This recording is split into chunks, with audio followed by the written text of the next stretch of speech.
hear two friends planning an event. First, you have some time to look at questions 1 to 6.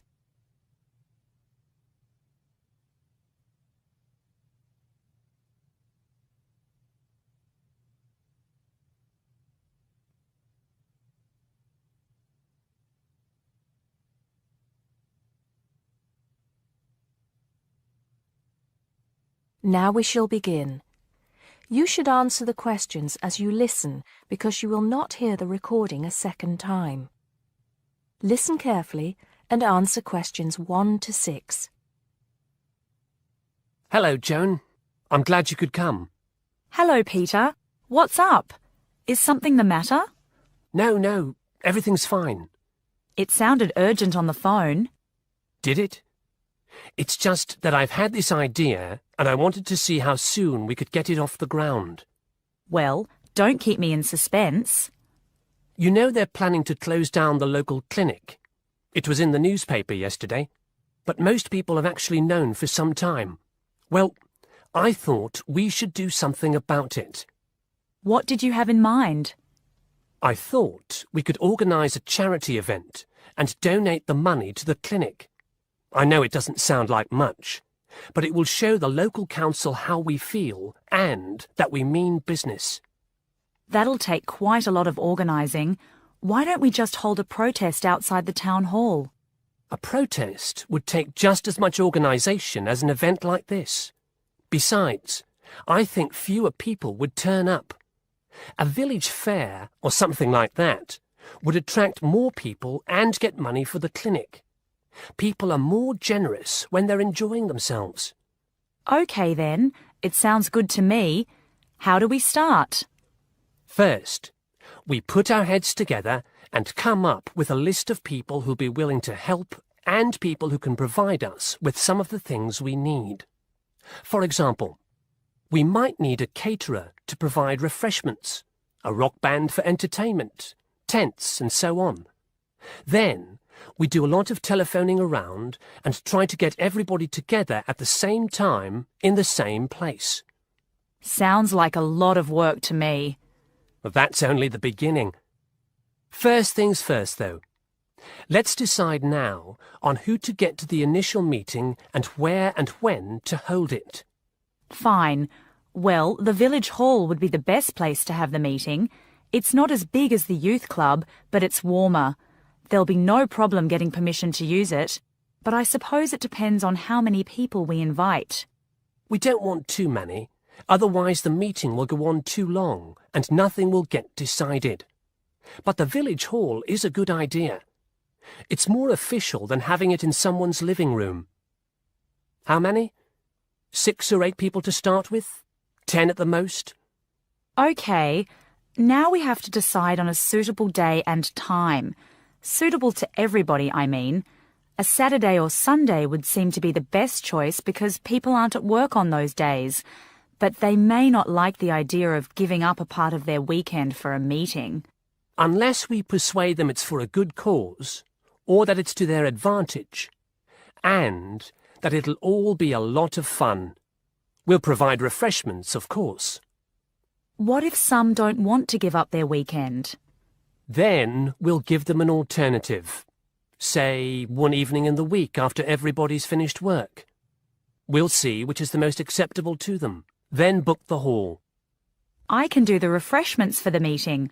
I'll get Darren and Maggie to help me. I'm sure they'll be more than willing.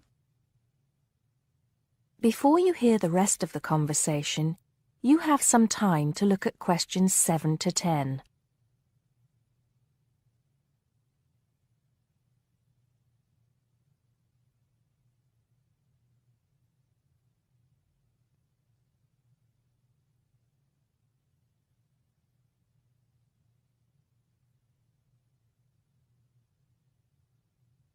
Now listen and answer questions 7 to 10.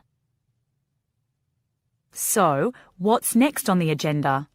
A list of who we want at the meeting. Yes, of course. Obviously, we want someone from the clinic. I think Dr. Perkins would be best. He can tell us exactly what the financial situation is there. You know, how much money it takes to keep the place running, and how important it is for the community to have the clinic. The vicar too. He can rally lots of support. And Mr. Sims, our Member of Parliament. He is very busy, but I think I can persuade him to come, or get his wife to persuade him to come. I see her quite a lot socially. That's great. 2 other people I have in mind are Freddie Smith. The journalist? Yes. Well, he's the editor of the local paper now, and might be useful. He might let us advertise for free, and he'll know how to go about getting leaflets and posters printed. That's another thing. We'll need volunteers to put leaflets through people's doors and stick up posters all over the place. We can decide that at the meeting. What about the other person? What other person? You said you had 2 people in mind, Freddie Smith and... Oh, yes, Mr. Gates. Mr. Gates. Do I know him? You must do. He owns Greatfields Farm. We need a large area to hold the fete. Right. So how many have we got then? 7 or 8? There's Dr. Perkins, Mr. Sims, that journalist. Freddie Smith, you mean? Yes, him. And the vicar and Mr. Gates, the farmer. That's only 5. There's you and me. That's 7. That will do for now. Let's start making phone calls. That is the end of part 1. You now have half a minute to check your answers.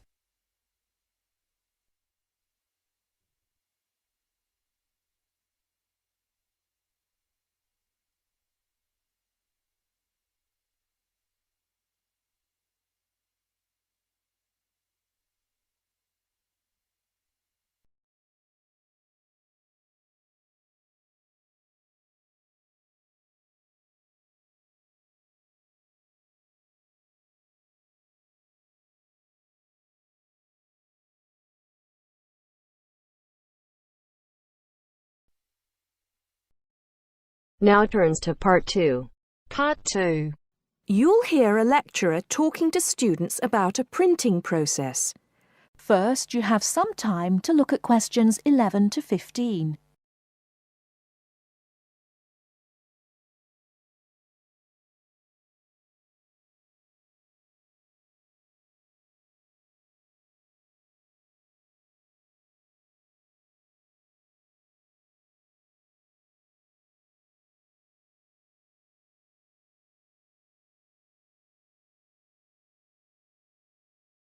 Now, listen carefully and answer questions 11 to 15. As I've made clear in earlier lectures, many different solutions have been proposed to the basic technological problem of getting meaningful marks onto paper. In other words, several different forms of printing have developed over the years, many of which are still in use today for different purposes. This week, I'd like to discuss the rotogravure process. This is one of the most widely used printing processes, and after describing how the process works, I'll be describing some of its industrial uses and the advantages and disadvantages of this form of printing. As the name implies, rotogravure is a form of printing in which large cylindrical pieces of metal rotate, while the paper to be printed passes between them. The paper is held in place against the printing surface by the impression roller. The weight of this roller is one of the factors that affect how much ink is actually transferred to the paper. Remember that this roller does not directly transfer ink onto the paper. The side in contact with the impression roller remains blank, and it's the other side of the paper which is actually the printed side. The impression roller presses the paper against the ink-bearing roller, generally known as the gravure cylinder. This roller is etched or engraved using either a laser or a diamond-tipped etching machine. This creates a large number of tiny holes in the surface of the roller which hold the ink. The depth and size of these holes determines how much ink is picked up from the ink fountain, which the whole printing assembly rests in. How much ink is picked up, in turn, determines the density of the image produced. As it rotates, the lower roller picks up more ink on its surface than is required, and this needs to be removed before contact with the paper. A flat edge, called the doctor blade, scrapes against the surface and removes all ink which is not in one of the holes on the surface of the lower roller. This should lead to a clean image.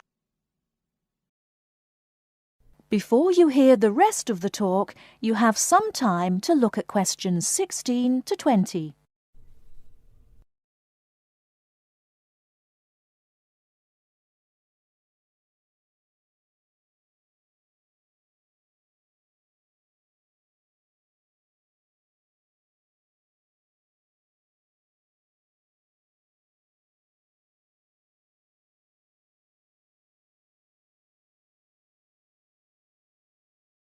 Now listen and answer questions 16 to 20.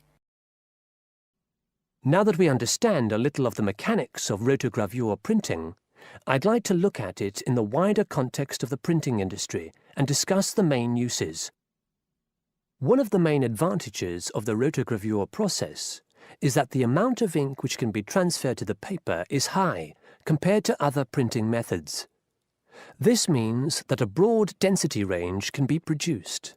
In other words, with rotogravure, it's possible to produce many different light and dark shades, making it particularly suitable for reproducing photographs and fine art. For shorter print runs, some other processes may give a finer image, but rotogravure is ideal for jobs that involve printing, for example, 1 million magazines. One common place where you'll see printed matter that has been produced by rotogravure is in the advertising material that is often inserted into Sunday newspapers. Of course, it's not just paper that can be printed by rotogravure. It's a very flexible process, since the rollers used can be made to any size required. Whether it's consumer packaging or large rolls of floor covering that need to be printed, rotogravure is a relatively cheap, quick method that is used in a variety of industries. This isn't to say that rotogravure is without its disadvantages. Probably the main drawback is the fact that, with large areas of colour, the dots are visible, even without using any kind of magnifying aid. Now, does anyone have any questions about the rotogravure process? That is the end of part 2. You now have half a minute to check your answers.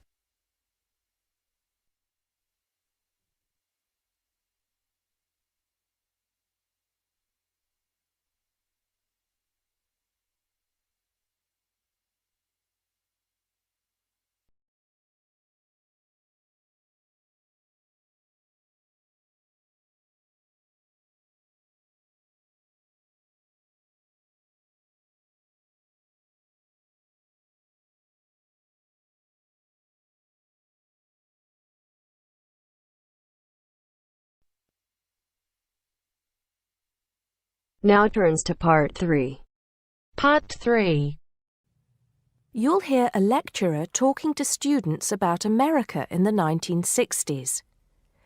You have some time to look at questions 21 to 26.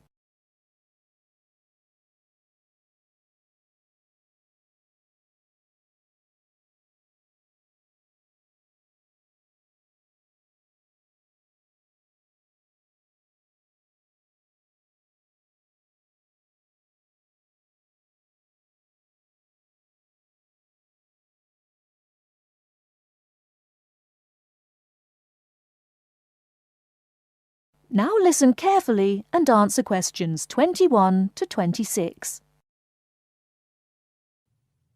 We begin our examination of America in the 1960s with the usual caution. There is no sense in trying to understand any decade without looking at what came before. Those of you who still have outstanding coursework on the 1950s would do well to complete it now, if for no other reason than it will help make sense of the next series of lectures. But we must press on, and I'd like to begin my talk about the 60s with a reference to one of those things that came before, the post-war baby boom. With the end of the Second World War in 1945, there began in the USA an era of perceived prosperity and security. In short, people started to feel that the world was a much better and safer place to bring up children. So, at the start of the 60s, all those children born in the baby boom, 70 million in the US alone, were teenagers. As the 60s progressed, and as this large number of people approached adulthood, there was a noticeable shift in the balance of power, and young people began to have a voice in ways that were not considered possible in the more conservative atmosphere of the preceding decade. Things were moving forward at a rapid pace. The literature of the time brought out all the taboos. Everything was covered, such as race in, for example, the book To Kill a Mockingbird. The role of women changed, and equality for women, well, let's just say that once certain books were published, women were no longer going to be satisfied with their roles as devoted wives and mothers. Through literature alone, the whole fabric of society was challenged, and by the end of the 60s, things would never again be as they had pretty much been for the preceding 40 years. It was a decade of protest, civil rights protests, feminism, the rights of minorities, the Vietnam War. All these causes led to peaceful and not so peaceful protests on college campuses and elsewhere. People had been given freedom of speech and they were going to use it. The crime rate rose to 9 times what it was in the 50s, as respect for the old order faded away. But it was also a time of great development. In medicine, the 60s saw the first heart transplant. In technology and the space race, where we saw the first American in orbit and lasers being invented at the start of the decade, and the first man on the moon, and the first primitive internet at the end. Before you hear the rest of the talk, you have some time to look at questions 27 to 30.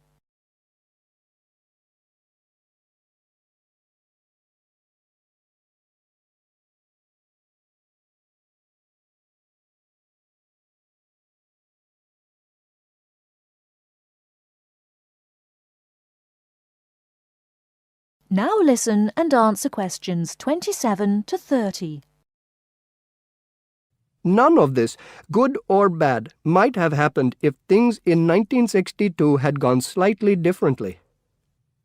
On October 16th, President John F. Kennedy met with his closest advisors at the White House.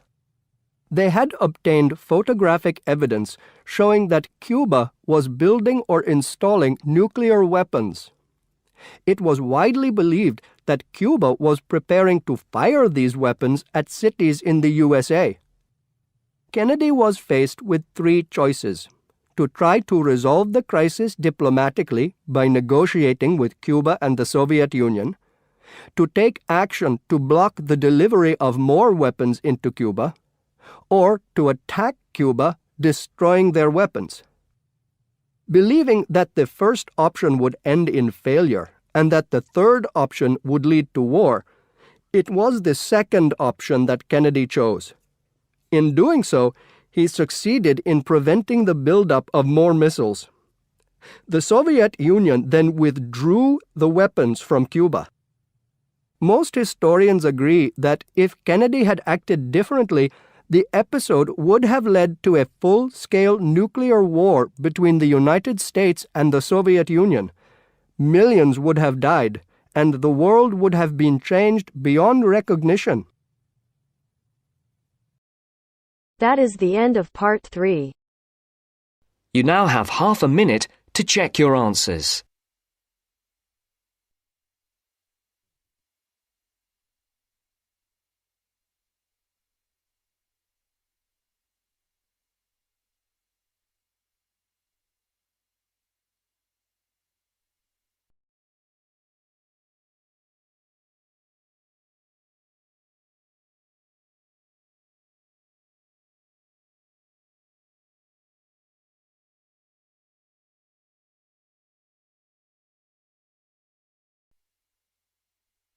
Now turns to Part 4.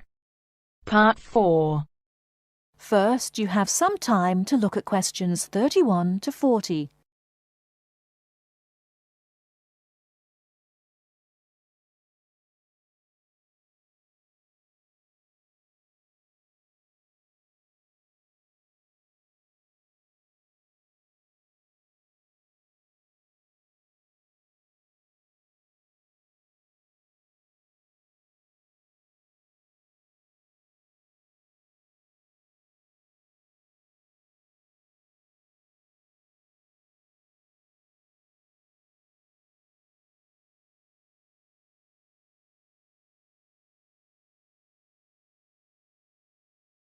Now, listen carefully and answer questions 31 to 40. The word thesaurus comes from Greek and means treasure house. So, to tell us more about Roget's thesaurus is linguist Dr. Cindy Channer. Now then, Cindy, we know Roget classified the English language. Well, the 150th edition has just come out. It sold 32 million copies. Yes, that's right, 32 million. What is it? Roget's thesaurus. Now, Roget's thesaurus is a type of dictionary in which words with similar meanings are grouped together. The word thesaurus comes from Greek and means treasure house. So, to tell us more about Roget's thesaurus is linguist Dr. Cindy Channer. Now then, Cindy, we know Roget classified the English language, but what do we know about the man himself? Well, Mr. Roget, or to give him his full name, Peter Mark Roget, was a very interesting man indeed. He grew up in London, he was French, and he spent his early life in a French community there. He later travelled all the way from London to Edinburgh to study medicine at the university there, and graduated when he was 19 years old, and he later went on to become a founder of Manchester Medical School. So his life focused around his career as a doctor? Well, actually, no. Roget had a very wide range of interests indeed. In fact, he was a writer and wrote about many topics such as bees, the kaleidoscope, and even perception and feeling in animals. And he was an inventor too. In fact, in 1814, he invented an early version of the slide rule. The slide rule? Yes, the device that can calculate numbers. Then 10 years later, he developed a prototype for the cine camera, and he also got involved in a range of different projects. For example, he became head of a commission investigating London's water supply, and he developed a method of water filtration through sand. And he was involved in the area of education. He was one of the founders of London University. And do you play chess by any chance, Mark? Yes, I do. Well, Roget invented the travelling chess set. So next time you're playing a game of chess on a train, you have Mr. Roget to thank. So, how did he actually find the time to classify the English language? Well, he only turned his full attention to the thesaurus when he retired, and that was when he was in his 70s. So what inspired him to write the thesaurus? Well, Roget believed that he should bring as much happiness and knowledge to the greatest number of people. So, during his career as a doctor, he gave free treatment to patients who couldn't afford to pay. We also know that he set up a clinic to help poor people to recover from operations and serious illnesses. Basically, he wrote the thesaurus to help people learn. He aimed to help those who needed practice in writing. He believed that writing skills would help people become more independent and lead happier lives. How popular is the thesaurus today? Well, it was first published in 1852 and it has never been out of print since. In fact, the book has become more popular with each edition that comes out. The invention of the crossword puzzle in 1913 certainly helped to increase the sales figures, though. I think the main reason why it is so popular is that it's thematic. So you can come across words that you've never even thought of when you began looking for the word in the first place. Thanks, Cindy. Now join us again after this short break, when I'll be talking to Derek Spode, chairperson of East Anglian News. That is the end of Part 4. You now have half a minute to check your answers.